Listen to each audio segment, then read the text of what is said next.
नमस्कार दोस्तों, स्वागत है आपका विज्ञप्ति पीसीएस के यूट्यूब चैनल पर।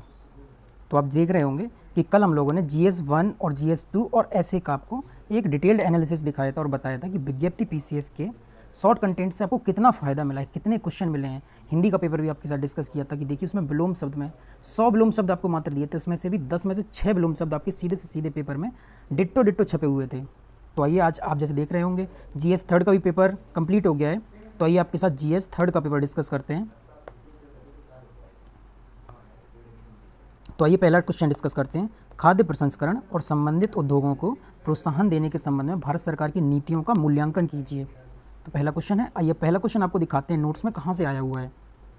देखिए इकोनॉमी के पार्ट 3 में आपके साथ डिस्कस किया हुआ है खाद्य प्रसंस्करण उद्योग, पूरा आपको डिटेल बताया हुआ है, क्या इसका महत्व है, पूरा आपके साथ डिस्कस किया हुआ है। भारत में इस उद्योग के क्या क्या संभावनाएं रही हैं, आपूर्ति श्रृंखला, क्या क्या भारत सरकार ने इसका काम किया है। आपको एक स्कीम वाले सेक्टर में भी बताया हुआ है कि खाद्य प्रसंस्करण उद्योग में भारत सरकार की क्या क्या नीतियाँ रही हैं। तो नीतियों में सबसे पहले रहा है 2015 में इसमें PSL में जोड़ा गया है, प्राइमरी सेक्टर लैंडिंग में। 2016 में इसे FSSAI के मानकों को जारी किया गया था फूड प्रोसेसिंग इंडस्ट्री में। 100% FDI की स्वीकृति दी गई है। उसके बाद अन्य स्कीमों में क्या है, प्रधानमंत्री किसान संपदा योजना है, प्रोडक्शन लिंक इंसेंटिव है, PLI स्कीम में जोड़ा गया है। तो आपको सब स्कीम वाले सेक्टर में भी ये बताया गया है। तो मात्र आपको इन्हीं नीतियों को लिखना था और इनका मूल्यांकन करना था कि क्या इसके पॉजिटिव है, क्या इसके नेगेटिव रहे हैं, क्या इसका प्रभाव रहा है फूड प्रोसेसिंग इंडस्ट्री पे। बस इसके बाद एक आपको वे फॉरवर्ड देना था। तो ये डिस्कस आपके साथ सीधा सीधा किया गया है। आपको सारे नोट्स देखने थे, उसमें से आपको प्रोडक्शन का आपको ये जो फॉर्मेट है ये आपको इकोनॉमिक्स में भी दिया गया है, स्कीम वाले पोर्शन में भी दिया गया है। तो आइए आपके साथ दूसरा क्वेश्चन डिस्कस करते हैं, जैसे कि किसानों की सहायता के लिए ई तकनीकों के प्रयोग के निहितार्थों को आप समझाइए। ठीक है, अब आप इसको देखते हैं कि आपको ये कई जगह कराया गया है। तो आपको एक फॉर्मूला बताया गया था कि ई तकनीक में सबसे पहले आपको क्या बताना है कि क्या भूमि सुधार हुए हैं, भूमि सुधारों का उठाना था, आपको 3 आयाम बनाने थे। फिर उसके बाद उत्पादन में क्या ई तकनीकें आई हैं, फिर उसके बाद विपणन या मार्केटिंग में क्या आपका आया है, ई तकनीकों का क्या काम हुआ है। भूमि सुधारों में जैसे आप बता सकते हैं कि डिजिटलाइजेशन हुआ है आपका, अभिलेखों का आपका डिजिटलाइजेशन हुआ है, ई डिस्ट्रिक्ट पोर्टल बना है यूपी का, ये सब आपको फ़ायदा मिला हुआ है। और भूमि सुधारों में और भी क्या देख सकते हैं आप कि जैसे ड्रोन के थ्रू मैपिंग की गई है, ड्रोन का कितना फ़ायदा मिला। ये सब ई तकनीकों के आपके प्रयोग हैं। किसानों की सहायता के लिए ई तकनीकों के प्रयोग के निहितार्थ हैं ये सारे। आपको आप उत्पादन में आप बता सकते थे कि बीजों पर कितना शोध हो रहा है, बीज बैंक बन रहे हैं आपके। विपणन में मार्केटिंग में आप पूरे मंडी सुधार बता सकते हैं। तो चलिए आपके साथ तीसरा क्वेश्चन डिस्कस करते हैं। भारत में भूमि सुधारों के क्रियान्वयन में प्रमुख चुनौतियां कौन कौन सी हैं, इन चुनौतियों के निस्तारण हेतु सुझाव दीजिए। भूमि सुधारों की चुनौतियां बतानी है और उनके सुझाव देने हैं। ये आपको इकोनॉमी के देखिए पार्ट में आपको कवर कराया गया है। देखिए इसमें दिखाया गया है इकोनॉमी वाले में भारत में भूमि सुधार। सबसे पहले आप यहाँ से इंट्रोडक्शन स्टार्ट कर सकते थे, VM दांडेकर के इस कथन से, agriculture is the parking place of poor, इससे स्टार्ट करते। फिर ये आप डायग्राम बना सकते थे, ये डायग्राम बना देते आप, इंट्रोडक्शन अच्छा स्टार्ट हो जाता। उसके बाद आपको बताना था कि चुनौतियाँ क्या हैं, चुनौतियाँ बता सकते थे आप। चुनौतियों को बताते हुए फिर आपको उसके सुधार के तरीके बताने थे, क्या क्या सुधार किए गए हैं। बिचौलिए समाप्त करके, काश्तकार भूमि स्वामी संबंध सुधार कर, कृषि भूमि का निर्धन कृषकों में तर्कसंगत वितरण करके। आपको पूरा देखिए, आपको पूरा फॉर्मेट उपलब्ध कराया गया था किस प्रकार से आप लिख सकते थे। फिर आप वे फॉरवर्ड लिख सकते थे, जयराम रमेश कमेटी के लिख सकते थे। कितना बेहतरीन आपको उपलब्ध कराया गया, बिल्कुल शॉर्ट कंटेंट उपलब्ध गया। भूमि सुधार तो आप एक्सपेक्टेड भी था और आप इतना अच्छा कंटेंट दिया गया था शॉर्ट फॉर्म में कि आप इसको पढ़ के सीधा छाप भी देते ना तो भी आप पूरा क्वेश्चन को सॉल्व कर सकते थे। अब आइए चौथा क्वेश्चन डिस्कस कर लेते हैं। भारत सरकार के बजट बनाने की प्रक्रिया समझाइए, योजना व्यय एवं गैर योजना व्यय में अंतर स्पष्ट कीजिए। तो सबसे पहले आप बजट बनाने की प्रक्रिया समझाते, हालांकि हमारे नोट्स में नहीं है, लेकिन फिर भी आप प्रक्रिया समझा देते, बजट किस प्रकार तैयार होता है। और योजना और गैर योजना व्यय में अंतर तो आप समझा ही सकते थे कि अभी रिसेंटली ही कुछ टाइम पहले ही गैर योजना और योजना व्यय को जोड़ा गया था, तब उनके अंतर को स्पष्ट कर देते। इकोनॉमी में आपने पढ़ा ही होगा। अब पांचवा क्वेश्चन देखते हैं। एक देश के आर्थिक विकास में आधारभूत संरचना महत्वपूर्ण भूमिका निभाते हैं। Infrastructure plays an important role in economic development of an country, विवेचना कीजिए। तो आइए दिखाते हैं आपको ये क्वेश्चन हमारे नोट्स में कहाँ है। दिखाते हैं आपको, एक देश के आर्थिक विकास में आधारभूत संरचना महत्वपूर्ण भूमिका होती है। देखिए आपको सीधा पॉइंट्स दिखाते हैं। आधारभूत संरचना ये आपको इकोनॉमी में दिखाया गया है। देखिए आर्थिक विकास में महत्वपूर्ण भूमिका, सीधा सीधा आपको क्वेश्चन ही यहाँ कॉपी पेस्ट किया हो। यहाँ से आप यहाँ से आर्थिक विकास और सामाजिक विकास को दिखा सकते थे, सोशल इकोनॉमिक इंफ्रा दोनों दिखा सकते थे आप। फिर आपके बाद भारत में इंफ्रा का अर्थ दिखा सकते हैं। यहाँ से आप देखिए मुख्य विशेषताएं दिखा सकते हैं कि कैसे आधारभूत संरचना आर्थिक विकास में महत्वपूर्ण भूमिका निभा सकती है, गरीबी निवारण में किस प्रकार भूमिका निभाती है। 2 तरीके बताएंगे, प्रत्यक्ष रूप से निर्धन लोगों को की वस्तु व साधन बाजारों तक पहुंच आसान होगी। औद्योगिकीकरण पूरा देखिए आपको फॉर्मेट पूरा डायरेक्ट टू डायरेक्ट क्वेश्चन जैसा आपको सॉल्व करवाया गया है। निजी क्षेत्र की क्या सहभागिता रही है, गरीबी निवारण में किस प्रकार इंफ्रास्ट्रक्चर ने फ़ायदा दिया, ये दिखा सकते हैं आप, ठीक है। उसके बाद देखिए ब्लड मूल वाला क्वेश्चन, ये हालांकि थोड़ा टफ क्वेश्चन था, बट यदि आपने पढ़ा होगा, ये हमारे नोट्स में नहीं पता, यदि आपने पढ़ा होगा तो ये आप कर सकते थे। भारत में चंद्रमा मिशन कार्यक्रम चंद्रयान 3 के प्रमुख उद्देश्य क्या थे। देखिए चंद्रयान और G20 आपका चंद्रयान और G20 तो इतना फेवरेट सब्जेक्ट था इस बार यूपीएससी यूपीपीसीएस के कि इन पर क्वेश्चन बनना ही था, और आपने G20 पर देखा होगा पेपर 1 और पेपर 2 में भी पूछा गया है, ठीक है। आपका ऐसे में भी पूछा गया है, दोनों पूछा। चंद्रयान 3 भी इतना इंपॉर्टेंट था कि इसके प्रमुख उद्देश्य बहुत इजी क्वेश्चन हो गया होगा, जो आपने बहुत ही इजीली सॉल्व कर लिया होगा, करंट अफेयर्स में भी आपने पढ़ा होगा, और इतना प्रमुख मुद्दा था कि आपको करना ही था, इसको पढ़ना ही था, तो आप करके भी आए होंगे। आइए 8वां क्वेश्चन डिस्कस करते हैं। साइबर अपराधों से देश की सुरक्षा को बड़ा खतरा है, इन अपराधों से देश को कैसे बचाया जा सकता है। आइए आपको ये क्वेश्चन अपने नोट्स में दिखाते हैं। तो देखिए आपको साइबर सुरक्षा के बुनियादी पहलू में कराया गया है, साइबर सुरक्षा क्या है और यह देश के लिए क्या खतरा उत्पन्न कर सकता है। 3 प्रकार के हैकर्स बताए गए हैं आपको, डार्क नेट, डीप वेब के अलावा डार्क वेब सब कराया गया है आपको, कौन कौन से खतरे हैं, गंभीर साइबर अपराध हैं, क्या उपयोग, मतलब पूरा आपको एक प्रकार से देखिए social engineering attack, cyber stalking, cyber booking, तो आप बता सकते हैं कि कैसे एक बहुत बड़ा ये खतरा है। और उसके बाद आपको क्वेश्चन है अपराधों से देश को कैसे बचाया जा सकता है। तो इसमें आपको गवर्नमेंट ऑफ इंडिया के प्रयास लिखने थे कि भारत सरकार क्या प्रयास कर रही है। पर्सनल डेटा प्रोटेक्शन बिल आया है 2022 में, ठीक है, पर्सनल डेटा प्रोटेक्शन बिल 2022 आया है, और सरकार साइबर सुरक्षा नीति 2013 लाई है, साइबर सिक्योरिटी पॉलिसी 2013 लाई है, और भी नेट ग्रिड बनाया है, NCCC बनाया है, I4C है, इतने सारे सरकार प्रयास कर रही है। इन प्रकारों से देश को इनसे बचाया जा सकता है। केवल भारत सरकार ही नहीं प्रयास कर रही है, राज्य सरकार भी अपने कई सारे प्रयास कर रही है, जैसे CERT-in बनाया है इसके लिए आपको, ठीक है। उसके बाद साइबर सेल्स बनाए हैं, साइबर पुलिस स्टेशन बनाए हैं, साइबर डोम प्रोजेक्ट बनाए केरल का साइबर डोम प्रोजेक्ट बना हुआ है, जैसे साइबर डोम प्रोजेक्ट केरल का, और भी कई सारे उपाय हो सकते हैं, जैसे नई साइबर सुरक्षा नीति आ सकती है, साइबर बीमा लाया जा सकता है। इस प्रकार के आप जैसे डेटा लोकलाइजेशन है, data protection bill, data protection को बढ़ावा देकर आप साइबर सुरक्षा से बचाया जा सकता है। इस प्रकार के आप प्रयास लिख देते तो आपको क्वेश्चन भी और बेहतरीन हो जाता है। आइए 9वां क्वेश्चन देखते हैं। भारतीय सुरक्षा बलों को और अधिक सशक्त कैसे बनाया जा सकता है, सुझाव दीजिए। सुरक्षा बलों को और अधिक सशक्त कैसे बनाया जा सकता है, इसके लिए सुझाव देने हैं आपको। तो देखिए जहां आपको उत्तर प्रदेश में सुरक्षा बल व उनके अधिदेश कराए गए हैं, वहीं आपको सभी सुरक्षा बलों को भी समझाया गया है, UP-ATS भी समझाया गया है, और देखिए NIA, हाँ, एग्जाम्पल के थ्रू आपको बताया गया है टेरर फंडिंग के मामलों में। यूपी का तो आपको पूरा साइबर अटैक, यूपी का तो पूरा सुरक्षा बल सिस्टम समझाया गया है, उसके साथ ही देश का भी हल्का हल्का समझाया गया, जिससे आप यूपी का भी लिख सकते हैं बट देश का भी लिख सकते हैं। और इसमें आपको क्या जोड़ सकते थे, सुझाव के रूप में बता सकते थे कि सुरक्षा बलों का आधुनिकीकरण किया जाना चाहिए, उन्हें वित्तीय स्रोत पर्याप्त हो, उनकी फंडिंग ठीक हो, भोजन, पेयजल, नींद जैसे मूलभूत सुविधाओं को ध्यान दिया जाना चाहिए। ये बेसिक नीड्स होती हैं, अगर इनको ध्यान नहीं दिया जाएगा ना तो इंसान फ्रस्ट्रेट हो जाएगा, फिर उसके बाद एफिशिएंटली वर्क ही नहीं कर पाएगा। तनाव दूर करने के लिए योग है, मनोवैज्ञानिक काउंसलर है, इनकी सहायता दी जा सकती है, ठीक है। जवानों और अधिकारियों के बीच संबंधों को बेहतर बनाया जाए, जवानों और अधिकारियों के बीच संबंधों को भी बेहतर बनाया जा सकता है, ठीक है। किसी ऑपरेशन में शामिल करने से पहले उन्हें विशेष प्रशिक्षण दिया जा सकता है, विशेष प्रशिक्षण दिया जाए उन्हें। ये बेसिक्स, ये चीज़ें अगर आप ध्यान रख सकते हैं तो आप उनमें और बेहतरीन सुधार कर सकते हैं और उन्हें सशक्त बनाया जा सकता है। आइए 10वें क्वेश्चन को डिस्कस करते हैं। आणविक प्रसार के मुद्दों पर भारत का दृष्टिकोण क्या है। ये डायरेक्ट नोट्स में नहीं है, पर यदि आपने साइंस एंड टेक में पढ़ा होगा तो भारत में आणविक प्रसार के मुद्दों को समझाया गया है, जहाँ से आप इसको एक ठीक ठाक तरीके से आप लिख सकते थे। आइए अब सेक्शन बी पे चलते हैं। इसके नीति आयोग के प्रमुख उद्देश्य बताइए। नीति आयोग के सिद्धांत और कार्य पर किस प्रकार योजना आयोग से भिन्न है। बहुत ही इजी क्वेश्चन है। नीति आयोग तो फेवरेट टॉपिक वैसे भी यूपीएससी यूपीपीसीएस इन सब पर रहा ही है, तो अब नीति आयोग के प्रमुख उद्देश्य बता देते और किस प्रकार बताते कि योजना आयोग के बाद 2014 में जैसे नीति आयोग को बनाया गया था तब से ये क्या कार्य कर रही है, इसकी क्या तुलना है। योजना आयोग आपको ऐसे बताना था, योजना आयोग एक तरफ योजना आयोग रखते, एक तरफ नीति आयोग रखते, दोनों को कंपैरिजन करके आप बता सकते थे। बहुत ही ईजी क्वेश्चन हुआ होगा आपके लिए और आप लोग अच्छे से करके भी आए होंगे। आइए 12वां क्वेश्चन देखते हैं। समावेशी विकास की अवधारणा समझाइए। भारत में समावेशी विकास के लिए क्या मुद्दे और क्या चुनौतियाँ हैं। तो देखिए आपको समावेशी विकास यहाँ समझाया गया है कि समावेशी विकास की अवधारणा क्या है। इस प्रकार से आप समावेशी विकास की अवधारणा को यहाँ से लिख सकते थे, समावेशी विकास की अवधारणा लिख सकते थे। फिर बता सकते क्या मुद्दे और क्या चुनौतियाँ हैं, समावेशी विकास है या नहीं, ये समझा सकते थे। आपको पूरा डायग्राम देखिए, गिनी गुणांक पूरा आपको डायग्राम से समझाया गया है। फिर आपको उसके उपाय लिख सकते थे, क्या चुनौतियाँ हैं, उनके उपाय क्या हैं, समावेशी विकास कैसे किया जा सकता है, पूरा आपको देखिए डायग्राम पॉइंट्स के थ्रू से समझाए गए हैं, पूरे आपको बुलेट पॉइंट्स दिए गए हैं। तो आप इसका बहुत बेहतरीन आंसर लिख सकते थे और देख सकते हैं कि इस प्रकार ये छोटे से मॉडल से आप पूरा एक क्वेश्चन लिख सकते थे। अब देखिए 13वां क्वेश्चन डिस्कस करते हैं। सतत विकास लक्ष्यों को प्राप्त करने के लिए भारत में किए जा रहे विभिन्न प्रयासों का वर्णन कीजिए। देखिए सतत विकास लक्ष्य प्रीलिम्स मेंस दोनों में तो बहुत ही इंपॉर्टेंट हो जाते हैं।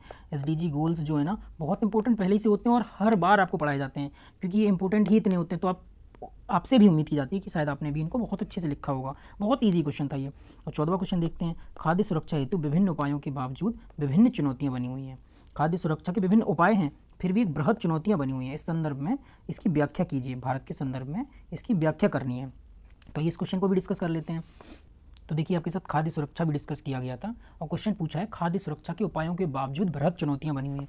तो आप सबसे पहले खाद्य सुरक्षा के उपाय बताते, फिर आपके बाद उनकी आपको चुनौतियां बतानी थी कि क्या चुनौतियां रही हैं, फिर वे फॉरवर्ड बता सकते थे कि आगे और क्या सुधार किया जा सकता है। ये आपका फॉर्मेट रहता, इंट्रोडक्शन से स्टार्ट कर सकते थे आप।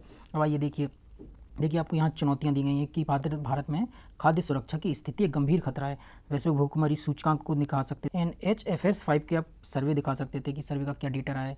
फिर आपको उसके बाद विशेषताएं बता सकते थे, फिर बताते थे महत्वपूर्ण भूमिका है परंतु कुछ बिंदुओं पर आलोचना की गई। क्वेश्चन यहीं से पूछा गया, देखिए यहीं से क्वेश्चन पूछा गया। उपायों के बावजूद विभिन्न चुनौतियाँ बता सकते थे, भूमिका है परंतु फिर भी आलोचना में क्या पक्ष है।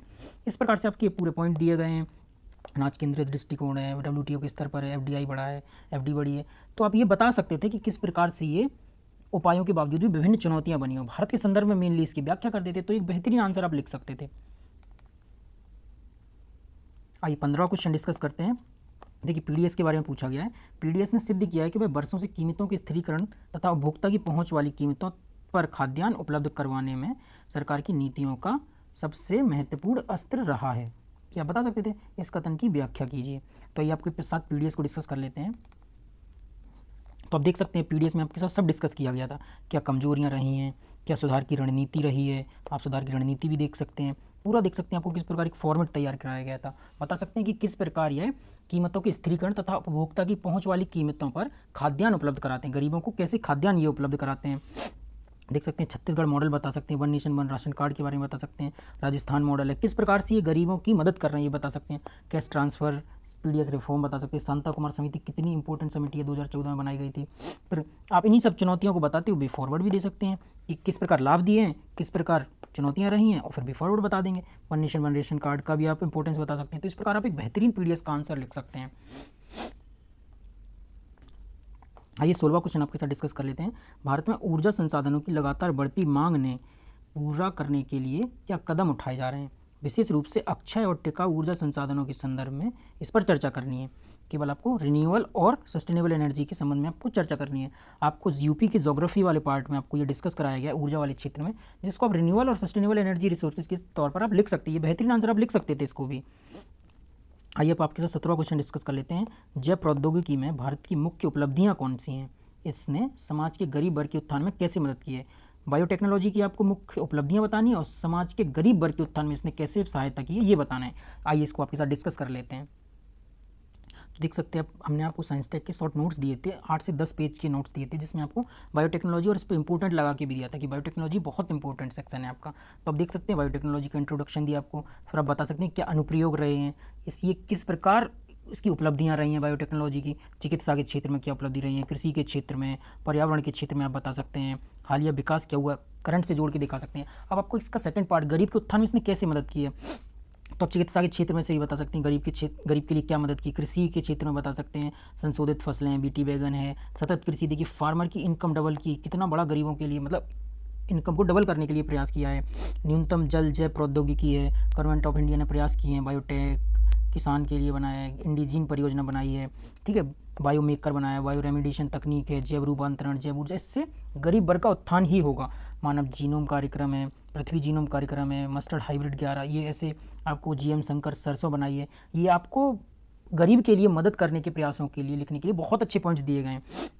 क्या नीति रही है, सरकारी नीति को आप लिख सकते हैं कि क्या बैराक का प्रोजेक्ट रहे, गवर्नमेंट ऑफ इंडिया ने, गुजरात गवर्नमेंट ने, सब ने मिलकर कैसा प्रयास किया। आपसे पूरे देखिए, आप देख सकते हैं एक पेज का केवल नोट्स है, आपको एक पेज में से केवल नोट्स को उठा के एक्सप्लेन करना था और एक आप बेहतरीन आंसर लिख सकते थे। आइए अब आपके साथ 18वां क्वेश्चन डिस्कस कर लेते हैं। प्राकृतिक और मानव निर्मित आपदाओं में अंतर स्पष्ट कीजिए, साथ ही भारत के आपदा प्रबंधन प्रणाली की प्रभावशीलता स्पष्ट कीजिए। डिजास्टर मैनेजमेंट का ये सबसे सिंपल क्वेश्चन माना जाता है कि आपदाओं के अंतर स्पष्ट करनी। प्राकृतिक आपदाएं कौन सी हैं? भूकंप है, ज्वालामुखी है। मानव आपदाएं जैसे ऑयल स्पिल हो गया, या फिर आपका दावानल हो गया, दावाग्नि हो गया, ये सब आपकी मानव, कई प्रकार की आपदाएं प्राकृतिक होती हैं, मानव निर्मित आपदाएं होती हैं। तो उनको आपको दोनों में अंतर स्पष्ट कर देना था। आपदा प्रबंधन प्रणाली की प्रभावशीलता स्पष्ट कर देनी थी कि दोनों आप मानव निर्मित और प्राकृतिक आपदाओं में किस प्रकार आपदा प्रबंधन की प्रणाली हमारी प्रभावशील रही है, किस पर प्रभावशील रही है, कहाँ किस फील्ड में प्रभावशील नहीं रही है। जैसे वनाग्नि में ज़्यादा प्रभावशील नहीं रही है और क्या करने की ज़रूरत है, बे फॉरवर्ड बता सकते थे आप इसी कारण का। तो आप इसको बहुत ही अच्छा आंसर लिख सकते थे। आइए अब 19वां क्वेश्चन डिस्कस कर लेते हैं। अवैध धन हस्तांतरण, मनी लॉन्ड्रिंग देश की आर्थिक प्रभुसत्ता के लिए गंभीर खतरा है। मनी लॉन्ड्रिंग देश की आर्थिक प्रभुसत्ता के लिए गंभीर खतरा है, सूचना और संचार प्रौद्योगिकी ने इसे चुनौतीपूर्ण बना दिया है। आपको पहले बताना था मनी लॉन्ड्रिंग क्या है, फिर ये आर्थिक प्रभुसत्ता के लिए गंभीर खतरा कैसे है, फिर तीसरा पार्ट उसका बताते हैं सूचना संचार प्रौद्योगिकी ने इसे कैसे चुनौतीपूर्ण बना दिया है। आइए आपके साथ अपने नोट्सों में डिस्कस कर लेते हैं कहाँ ये आपको नोट्स दिया गया है। आप लोगों को लग रहा होगा इतना सब नोट्सों में कहाँ होगा, चलिए आपको लेकिन दिखा देते हैं कि कहाँ से ये हमारे नोट्सों में है। आइए देखते हैं। मनी लॉन्ड्रिंग को आपके साथ डिस्कस किया गया था, मनी लॉन्ड्रिंग में इसकी रोकथाम के उपाय, और आपको क्वेश्चन पूछा गया है कि मनी लॉन्ड्रिंग देश की आर्थिक प्रभुसत्ता के लिए गंभीर खतरा है। तो आप सबसे पहले बताएंगे कैसे गंभीर खतरा है, क्या क्या खतरे उत्पन्न होते हैं इससे, या किस प्रकार इसका प्रभाव होता है, किस क्षेत्र में इसका प्रभाव ज़्यादा पड़ता है, क्या तरीके होते हैं, किस किस तरीक़ों से मनी लॉन्ड्रिंग की जाती है। ठीक है, ये आप सब बता देते हैं। फिर उसके बाद आपका मेन पार्ट शुरू होता है, सूचना संचार प्रौद्योगिकी ने इसे ज़्यादा चुनौतीपूर्ण कैसे बना दिया। अब ये बताना था कि इसे ज़्यादा चुनौतीपूर्ण कैसे बना दिया है। तो आप बता सकते थे सूचना संचार प्रौद्योगिकी ने इसे कैसे और चुनौतीपूर्ण बना दिया है। तो आप इसमें सोशल मीडिया का रोल बता सकते थे, किस प्रकार से सोशल मीडिया ने मनी लॉन्ड्रिंग को और बढ़ावा दिया है। आप एआई सॉफ्टवेयर यूज़ कर रहे हैं, एआई सॉफ्टवेयर के थ्रू बता सकते हैं। और भी कई सारे इलीगल सॉफ्टवेयर हैं जिसके थ्रू मनी लॉन्ड्रिंग को बढ़ावा दिया जा रहा है। सूचना संचार प्रौद्योगिकी का प्रयोग करके मनी लॉन्ड्रिंग को एक चरम रूप पे ले जाया गया है, जिसको देश केवल राष्ट्रीय हित को देखकर भी अगर सोचेगा ना तो भी उसको वो काउंटर नहीं कर पाएगा। इसके लिए संपूर्ण विश्व को मिलकर इसका काउंटर करना चाहिए, तो इसका निवारण तभी किया जा सकता है। तो अब एक तुलनात्मक निष्कर्ष देख के इसको बहुत बेहतरीन तरीके से लिख सकते थे। यदि आप उपाय लिखना चाहते तो आप इसके उपाय भी लिख सकते थे, इसमें उपाय भी दिया आपको, एक पूरा फॉर्मेट तैयार करा के दिया गया। अगर आप उत्तर प्रदेश का भी जिक्र करना चाहते थे तो उत्तर प्रदेश के लिए भी आपको पूरा फॉर्मेट दिया गया। इस प्रकार आप एक इसका बहुत ही अच्छा आंसर लिख सकते थे। और क्या है, हम लोग जब शॉर्ट पॉइंट्स देते हैं ना, तो शॉर्ट पॉइंट्स को आप बार बार रिवाइज करेंगे तो ज़्यादा चीज़ें दिमाग में जाएंगी, ज़्यादा चीज़ें दिमाग में जाएंगी तो एग्जाम में भी आप ज़्यादा चीज़ें ले जा पाएंगे। और जब एग्जाम में ज़्यादा चीज़ ले जा पाएंगे, शॉर्ट पॉइंट्स में ले जाएंगे, तो आप जल्दी से जल्दी लिख लेंगे फिर उनको बना के। ठीक है, तो ऐसे आप एक अच्छा आंसर लिख सकते हैं। आइए आपके साथ लास्ट और 20वां क्वेश्चन डिस्कस कर लेते हैं। भारत तथा विश्व में मीडिया के क्या सकारात्मक एवं नकारात्मक परिवर्तन हुए हैं। राष्ट्रीय व अंतर्राष्ट्रीय सुरक्षा में मीडिया का क्या योगदान रहा है, ये लिख सकते हैं आप। आइए इसको भी आपके साथ डिस्कस कर लेते हैं। तो आइए आपके साथ ये वाला क्वेश्चन देखते हैं। सोशल मीडिया, जिसमें सोशल मीडिया नेटवर्किंग साइट व मीडिया की आंतरिक सुरक्षा के संदर्भ में भूमिका बताई गई है। तो इसमें आपको सोशल मीडिया के सकारात्मक नकारात्मक दोनों पक्ष दिखाए गए हैं कि सकारात्मक पक्ष क्या है, नकारात्मक पक्ष। सकारात्मक में जैसे कि आप लिख सकते हैं तानाशाही, सरकार की तानाशाही से बचाव करते हैं। फोर्थ पिलर होते हैं, जो मुद्दे छूट जाते हैं वो मुद्दे मीडिया द्वारा कवर किए जाते हैं। गरीब वर्ग का महत्वपूर्ण तंत्र माना जाता है, यदि मीडिया सही से काम करती है तो गरीब वर्ग की आवाज़ उठाई जा सकती है। इस प्रकार लिख सकते हैं आप। और इस प्रकार नकारात्मक भी देख सकते हैं, दुष्प्रचार को बढ़ावा, अफवाह तंत्र को बढ़ावा, आतंकवादियों द्वारा प्रयोग, सांप्रदायिक ध्रुवीकरण में बढ़ावा। इस प्रकार आप सकारात्मक नकारात्मक दोनों पॉइंट्स को देख के लिख सकते हैं। यहाँ आपको देखिए सीधा फॉर्मेट उपलब्ध कराया गया है और यही फॉर्मेट का सीधा आप क्वेश्चन पूछा गया है यूपीपीसीएस में भी कि मीडिया के क्या सकारात्मक और नकारात्मक परिवर्तन हुए हैं या क्या नकारात्मक प्रभाव रहे हैं। तो राष्ट्रीय व अंतर्राष्ट्रीय सुरक्षा में मीडिया का क्या योगदान रहा है। राष्ट्रीय व अंतर्राष्ट्रीय स्तर पर आप मीडिया का योगदान लिख सकते थे कि राष्ट्रीय स्तर पर मीडिया ने क्या योगदान दिया है, अंतर्राष्ट्रीय स्तर पर मीडिया ने क्या योगदान दिया, कौन कौन से मुद्दे हैं जो उठाए हैं, और क्या राष्ट्रीय और अंतर्राष्ट्रीय स्तर पर मिलकर क्या प्रयास किए गए हैं। जैसे डिजिटल सर्विस एक्ट ईयू द्वारा लाया गया है, आईटी रूल्स लाए गए हैं, डिजिटल सर्विस एक्ट लाया गया ईयू द्वारा। ठीक है, आईटी रूल्स लाए गए हैं इंडिया द्वारा।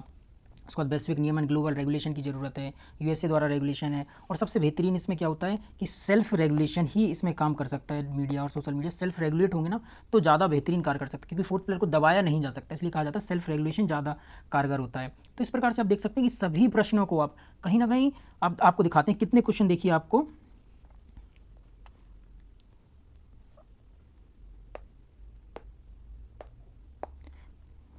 अब आइए दिखाते हैं कितने, आपने देख लिया है वीडियो, अब आपको उसके बाद दिखाते हैं कितने क्वेश्चन डायरेक्ट टू डायरेक्ट हमारे नोट से हैं और इनडायरेक्टली नोट से हेल्प मिल रही है। सबसे पहले देखिए ये वाला क्वेश्चन आपको डायरेक्ट टू डायरेक्ट नोट से मिला हुआ है, ठीक है। किसानों की सहायता को भी आप हर किसानों के लिए ई तकनीक के प्रयोग को आप भी बहुत हद तक हल कर सकते थे, कि स्कीम्स में बताया गया है, इकोनॉमी में बताया गया है, आपको साइंस एंड टेक में बताया गया है। ये वाला तो टिट्टो कॉपी छपा हुआ क्वेश्चन है, तीसरा क्वेश्चन, ठीक है। बजटिंग वाला जरूर इतना नहीं है, तो ये थोड़ा सा आप लिख सकते थे। देखिए आधारभूत संरचना वाला पूरा पूरा इससे मिला हुआ है, तो आप देख सकते हैं कि 1 2 3 4 क्वेश्चन, ठीक है। ब्लड मून वाला छोड़ लेते हैं। चंद्रमा कार्यक्रम ये वाला आपको इंपॉर्टेंट था, तो ये आपको लिखना चाहिए। सही बड़ा अपराध 5वां क्वेश्चन, ये आपको पूरा का पूरा नोट से फंसा हुआ है। भारतीय सुरक्षा बल इनडायरेक्टली रूप से, लेकिन आप लिख सकते थे बहुत हद तक। पाँच क्वेश्चन मान लेते हैं। देखिए ये वाला क्वेश्चन नहीं है तो छोड़ देते हैं। नीति आयोग वाला भी आप लिख सकते हैं। समावेशी विकास की अवधारणा डिट्टो कॉपी से छपा हुआ है, तो 6 क्वेश्चन हो गए हैं। सतत विकास लक्ष्यों को भी आप लिख सकते थे, ठीक है। आप देखिए सुरक्षा हेतु उपायों के बावजूद बृहद चुनौतियां रही हैं खाद्य सुरक्षा में, ये वाला डिट्टो छपा हुआ है, तो 7-8 क्वेश्चन हो गए। पीडीएस का क्वेश्चन भी है तो 9 क्वेश्चन हो गए हैं, ठीक है। ये वाला देखिए आप ऊर्जा वाला आपको यूपी ज्योग्राफी में कराया गया है, तो 10 क्वेश्चन हो गए। जब प्रौद्योगिकी वाला इंपॉर्टेंट भी लिखा हुआ था और डिट्टो छपा हुआ भी है, तो ये 11वां क्वेश्चन है। ये डिजास्टर मैनेजमेंट का पोर्शन आपको उतना हद तक नहीं दिया गया था, तो ये नहीं कहेंगे इससे, तो 11 क्वेश्चन हो गए। ये वाला देखिए आप मनी लॉन्ड्रिंग वाला डिट्टो छपा हुआ है आपका क्वेश्चन। मीडिया की सकारात्मक नकारात्मक प्रभाव को दिखाएंगे कि सीधा क्वेश्चन कॉपी पेस्ट किया गया। तो आप देख सकते हैं कि 10 से 12-13 क्वेश्चन के आसपास आपको डायरेक्ट इनडायरेक्ट रूप से फंसे हुए हैं। यदि 20 में से आपको इतने हद तक क्वेश्चन मिल रहे हैं, तो आप देख सकते हैं कि हमारे कंटेंट की क्वालिटी कितनी हद तक है। तो यदि आपको अच्छा ये सेशन लगा हो तो प्लीज़ एक लाइक कर दीजिए, यदि हो सके तो एक शेयर भी कर दीजिए। Thank you.